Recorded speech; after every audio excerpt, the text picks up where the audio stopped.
Hello friend.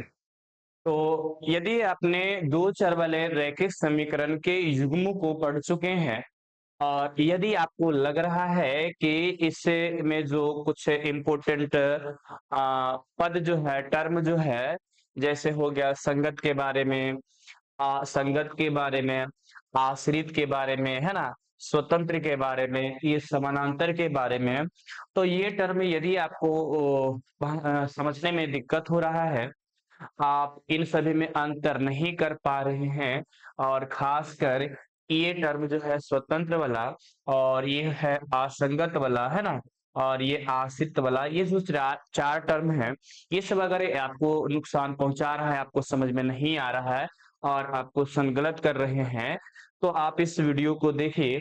और हम इस वीडियो में यही चार टर्म के बारे में बात करेंगे।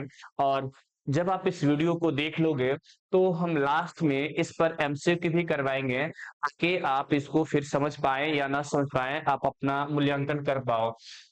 तो चलिए, सबसे पहले इन सभी टर्म को समझने से पहले कुछ छोटी-छोटी हम बात पहले समझते हैं और उसके बाद हम इस टर्म के बारे में बात करेंगे। तो सबसे पहले आपको समझना है कि दो चर वाले रैखिक समीकरण का युग्म जो होता है वो इस प्रकार से होता है। a1x plus b1y plus c1 equal to 0, है ना। फिर क्या होता है कि a2x फिर प्लस में होता है b2y फिर प्लस में होता है C2 इक्वल टू 0।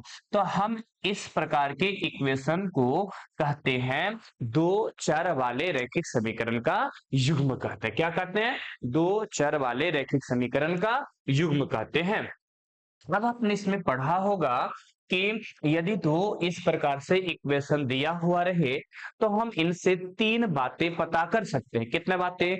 तीन बातें। और वह तीन बातें क्या पता करना है आपको कि पहला इक्वेशन और दूसरा इक्वेशन से x1 का यहाँ पहला इक्वेशन से x का कोफिशिएंट, दूसरा इक्वेशन से भी x का कोफिशिएंट का रेशियो निकालना है। किसका किसका रेशियो निकालना है? पहला इक्वेशन से x का गुणांक, फिर दूसरे इक्वेशन से x का गुणांक का अनुपात पता करना है ना। फिर वैसा ही पहला इक्वेशन से यहाँ पर था ना a1x और यहाँ पर क्या था a2x, है ना, a2x। वैसा ही पहला इक्वेशन से y का गुणांक और दूसरे इक्वेशन से भी y का गुणांक का रेशियो पता करना है ना। तो पहले हम रेशियो पता करते हैं। तो पहले देखें, पहला इक्वेशन का x का गुणांक और दूसरा इक्वेशन का x का गुणांक का रेशियो पता करें तो a1 बाई a2 हो जाएगा। कितना हो जाएगा? a1 by a2। रेशियो मतलब अनुपात होता है। वैसे ही पहला इक्वेशन से y का गुणांक और दूसरा इक्वेशन से y के गुणांक का रेशियो पता करो। तो इसमें y का गुणांक b1 हो जाएगा और इसमें y का गुणांक b2 हो जाएगा। तो ये रेशियो मेरा हो गया, है ना। किसका रेशियो हो गया? पहला इक्वेशन का y का गुणांक और दूसरा इक्वेशन का y का गुणांक। वैसे ही पहला इक्वेशन का कांस्टेंट वाला पद और दूसरा इक्वेशन का कांस्टेंट वाला पद, है ना। तो इस प्रकार से हमको रेशियो पता करना है। पहला काम ये है ना। तो हमने रेशियो पता कर दिया। एक बार हम इसको फिर से समझा देते हैं। अगला क्या करना है कि फर्स्ट इक्वेशन से एक्स के गुणांक का अनु एक्स का जो गुणांक है ना, फिर दूसरा इक्वेशन का जो एक्स का गुणांक है, इन दोनों का रेशियो पता करो। वैसे ही y का गुणांक, इसमें y का गुणांक, इन दोनों के y के गुणांक का रेशियो, फिर कांस्टेंट टर्म और ये कांस्टेंट टर्म, इन दोनों के कांस्टेंट टर्म का रेशियो ले लेना, अनुपात ले लेना, है ना। तो अनुपात ले लिए तो 1%, 2% और 3%, तीन व्यक्ति पता चल गया। तीन व्यक्ति पता चल गया। तब इस कंडीशन में हम पता कर पाएंगे इक्वेशन 1 और इक्वेशन 2 में हल होगा या नहीं होगा, यानी इसका सॉल्यूशन निकलेगा या नहीं निकलेगा। हम यही तीन रेशियो से पता कर पाएंगे, है ना। यही तीन रेशियो से क्या कर पाएंगे? पता कर पाएंगे। तो देखिए, अगर आपको पता करना हो कि युग्म जो है वो संगत है कि नहीं है, तो सबसे पहले आपको ये पता करना है कि यदि इक्वेशन जो है वो संगत होगा कब संगत होता है? कोई भी समीकरण युग्म जो होते हैं वो संगत समीकरण निकाय कब बनता है, यानी उसका जो सॉल्यूशन है वो संगत कब होगा, है ना। तो संगत होने के लिए कंडीशन है, अब समझिएगा संगत होने के लिए क्या कंडीशन है। इसका कंडीशन है कि कम से कम, है ना, कम से कम, याद रखिएगा कि से कम से कम, कम से कम एक हल होना चाहिए, कम से कम एक हल, है ना, एक हल होना चाहिए, कम से कम क्या होना चाहिए, एक हल होना चाहिए, एक हल होना चाहिए, ये याद रखना है, एक हल होना चाहिए, याद रखना है। कि याद रखना है कि यदि आपको पूछ रहा है कि भाई संगत समीकरण निकाल है कि नहीं है, तो हमको चेक करेंगे कि कम से कम एक हल है कि नहीं है, कि एक हल होना चाहिए ही चाहिए। अब एक हल है तो इसका मतलब है एक से ज्यादा अधिक भी हो सकता है, एक से ज्यादा भी हो सकता है ना। तो संगत समीकरण निकाय में कम से कम एक हल होता ही होता है। और अगर हम बात करें कि असंगत समीकरण निकाय, इसका इस टर्म को बारे में समझते हैं। असंगत अगर है तो कोई हल नहीं होगा, एक भी हल नहीं होगा। असंगत मतलब क्या होगा, एक भी हल नहीं होगा, क्या होगा, एक भी हल नहीं होगा, याद रखना है कि एक भी हल नहीं होता है, एक भी हल नहीं होता है। ये दो चीज आपको पहले याद रखना है कि जब भी संगत की बात करेगा, तो किसकी बात करेगा, संगत की बात करेगा कि भैया पता करो कि समीकरण निकाय का हल संगत है या नहीं है। तो यदि संगत होगा तो इसका मतलब हुआ कि वो दोनों समीकरण में कम से कम, कम से कम, कम से कम एक हल का होना अति आवश्यक है। और अगर असंगत की बात करेगा, आपको याद रखना है कि यदि असंगत के बारे में बात करता है तो असंगत में क्या होता है, एक भी हल नहीं होता है, उसका कोई सॉल्यूशन नहीं होता है ना, उसका कोई सॉल्यूशन नहीं होता है। बात करते हैं कि यदि संगत है तो संगत होने के लिए क्या कंडीशन है। यदि आपका संगत है, मान लेते हैं कि समीकरण निकाय जो है वो संगत है, क्या चीज है, संगत है, संगत समीकरण निकाय है, तो कम से कम एक हल होगा। तो इसका दो कंडीशन है, याद रखिए कितना कंडीशन है, इसका जो है ना दो कंडीशन है, आप समझोगे कौन कौन से कंडीशन है, आप ये समझिए। यदि इक्वेशन में a1 by a2, a1 by a2 does not equal to हो b1 by b2, a1 by a2 does not equal to हो b1 बाई b2, याद रखना है यदि a1 by a2 does not equal to हो b1 by b2, तो इस condition में एक हल होता है। इस कंडीशन में क्या होता है, केवल एक हल होता है, याद रखिएगा केवल एक हल होता है, एक हल होता है, क्या होता है, केवल एक हल होता है, ये याद रखना है ना। कि यदि a1 by A two does not equal to है b1 बाई b2, इस कंडीशन में समीकरण निकाय का जो होगा वो केवल एक हल होगा। लेकिन आप याद करो कि यदि a1 by A two, a1 by A two बराबर हो जाए b1 बाई b2 और फिर बराबर हो जाए c1 बाई c2, याद रखेगा कि a1 बाई ए टू बराबर हो जाए b1 बाई b2 और बराबर हो जाए c1 बाई c2, तो इस कंडीशन में जो होता है ना वो अनंत हल होता है, क्या होता है, अनंत हल होता है, क्या होता है, अनंत हल होता है, याद रखिएगा कि यदि a1 by A two does not equal to b1 by b2 हो तो इस कंडीशन में केवल एक हल होता है। और यदि a1 बाई ए टू बराबर हो b1 बाई b2 और बराबर हो c1 बाई c2, तो इस कंडीशन में समीकरण निकाय का जो होता है वो अनंत हल होता है। आपको यहां से ये याद रखना है कि यदि एक हल है और यदि अनंत हल है तो इसमें क्या है कि आपको याद रखना है कि यदि एक हल है तो इस कंडीशन में समीकरण निकाय जो होगा वो स्वतंत्र होगा, क्या होगा, आपको याद रखना है कि जब एक हल होगा तब क्या होगा, स्वतंत्र होगा। आपको याद रखना है, जब समीकरण निकाय का एक हल होता है तब हम कहते हैं अच्छा वो स्वतंत्र है, और जब अनंत हल होता है तब कहेंगे इस कंडीशन में आश्रित है। क्या कहेंगे? आश्रित है। तो आपने यहाँ पर चार टर्म सीखा, तीन टर्म सीखा। एक संगत सीखा, संगत में आपने पूछा स्वतंत्र, और संगत में आपने क्या सीखा? आश्रित सीखा। यानी हमने क्या समझा कि जिस समीकरण निकाय का संगत समीकरण निकाय होगा, यदि कोई समीकरण निकाय संगत समीकरण निकाय है, इसका मतलब उसमें हल है, उसमें सॉल्यूशन है, हल है। अगर हल है तो दो प्रकार से हल हो सकता है। दो प्रकार से, कैसे कैसे? एक हल हो सकता है, और क्या हो सकता है? अनंत हल हो सकता है।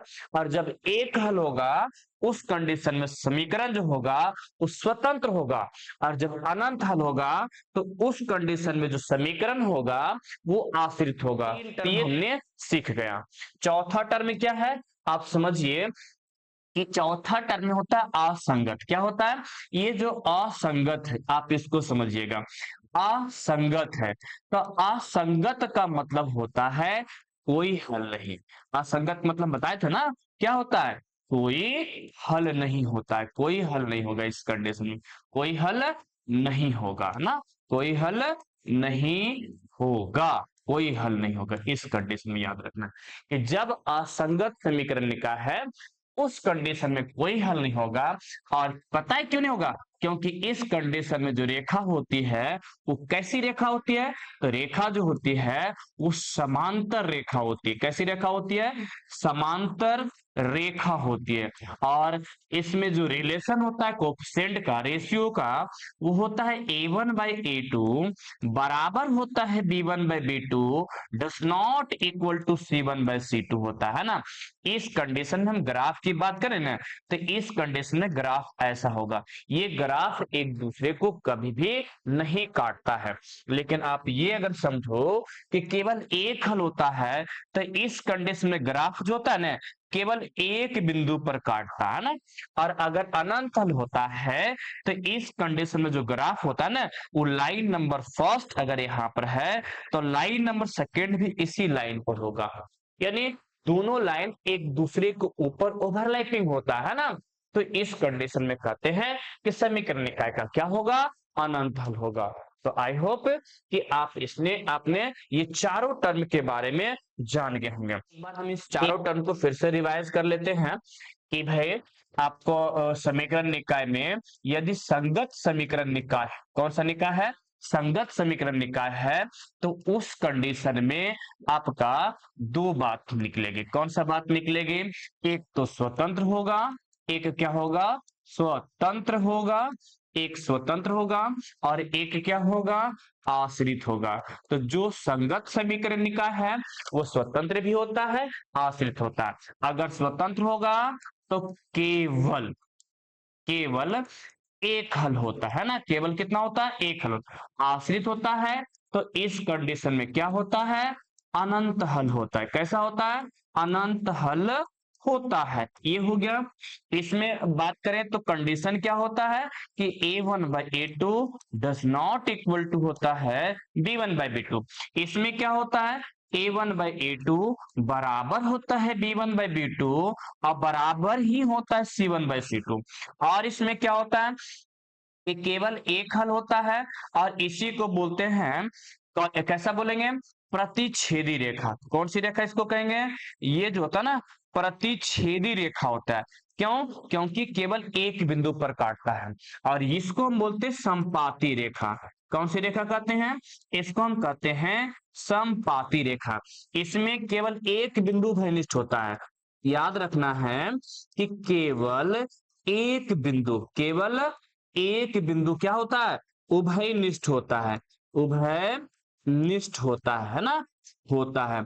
इसमें केवल एक बिंदु भयनिष्ठ होता है। इसमें क्या होता है? अनंत बिंदु भयनिष्ठ होता है। अनंत बिंदु, अनंत बिंदु उभय निष्ठ होता है ना। अनंत बिंदु उभयनिष्ठ होता है। इसमें क्या होता है? अनंत बिंदु भयनिष्ठ होता है। और भी कई सारा पॉइंट है, लेकिन इस वीडियो में हम सिर्फ बात करना चाह रहे थे स्वतंत्र तत्व के बारे में, आश्रित के बारे में और संगत के बारे में। और एक टर्म था असंगत, तो आप इसको समझ ही गए होंगे कि असंगत का मतलब है क्या है, कोई हल नहीं होगा, यानी कि a1/a2 बराबर होगा b1/b2 और नहीं बराबर होगा c1/c2। तो असंगत में आपको यही याद रखना, ठीक है। तो आप अगर समझ गए हैं तो चलिए अब हम बात करते हैं इसका ऑब्जेक्टिव के बारे में, एमसीक्यू के बारे में। देखिए पहला सवाल क्या कह रहा है, आप समझिए। पहला सवाल कह रहा है कि यदि दो समीकरणों का केवल एक हल है, दिन बताएं कि केवल एक हल है, मतलब रेखा क्या करेगा, एक बिंदु पर काटेगा, एक बिंदु पर काटेगा ना, और एक बिंदु पर काटेगा तो आपको पता है कि इस कंडीशन में संगत होता है। अगर पता है कि इस कंडीशन में संगत होता है तो ये भी पता है कि ये स्वतंत्र भी होता है। क्या होता है, स्वतंत्र भी होता है। जो संगत होता है वो क्या होता है, स्वतंत्र भी होता है। अब आपको समझ में आ गया होगा, तब आप इसमें लगाइए इसका राइट आंसर क्या होगा। तो केवल एक हल होगा तो संगत होगा ना, और स्वतंत्र होगा ना, तो दोनों इसका होगा, यानी ऑप्शन नंबर ए इसका राइट आंसर होगा। नेक्स्ट क्वेश्चन देखते हैं। अगला क्वेश्चन कह रहा है यदि संगत है और आश्रित है, याद करो, यदि संगत है तो हल तो होगा, रही सही बात है, हल तो होगा, लेकिन आश्रित है इसका मतलब a1/a2 है, b1/b2 है और बराबर में ही c1/c2 है। तो इस कंडीशन में रेखाएं क्या होती है, संपाती रेखा होती है। क्या होती है, समापवर्ती रेखा। यहाँ पर बोला समापवर्ती यानी संपाती रेखा भी इसको पढ़ते हैं। तो अब बताइए समानांतर होगा, समानांतर में तो संगत ही नहीं होता है, प्रतिच्छेदी रेखा होता है, लेकिन खाली अगर संगत का था तब प्रतिच्छेदी रेखा ने लगाते हैं, लेकिन आश्रित भी ने कहा है, जब आश्रित का है तो संपाती रेखा होगी। कैसी रेखा होगी, संपाती रेखा होगी। चलिए नेक्स्ट क्वेश्चन के बारे में बात करते हैं। कहता है कि असंगत युग्म में ग्राफ कैसा होता है, संगत नहीं असंगत है, अभी तो बताए थे कि असंगत में क्या होता है कि a1/a2 बराबर होता है b1/b2, और कौन नहीं बराबर होता है, c1/c2 बराबर नहीं होता, तब असंगत होता है। और जब जब असंगत होता है तो रेखा जो क्या होता है, समांतर होता है। रेखा क्या होता है, समांतर होता है, और इसी कंडीशन में कोई हल नहीं होता है। तो आप बताइए कि जब असंगत समीकरण युग्म है तब इसका आंसर क्या होना चाहिए, तो इसका आंसर होना चाहिए समानांतर रेखा होगा। रेखा कैसा होगा, समानांतर होगा। वैसे ही देखो, एक ही बिंदु पर प्रतिच्छेदन का अर्थ क्या हुआ, एक ही बिंदु पर काट रहा है, इसका अर्थ क्या होगा, या तो ये स्वतंत्र होगा, या तो ये स्वतंत्र होगा, और साथ ही साथ क्या होगा, या तो ये संगत होगा, या तो ये संगत होगा। अब बताओ कि अगर एक ही बिंदु पर प्रतिच्छेद का तत्व अनंत हल होगा, नहीं होगा, एक हल होगा, हाँ एक हल होगा, क्योंकि इसमें कॉमन पॉइंट एक ही है ना।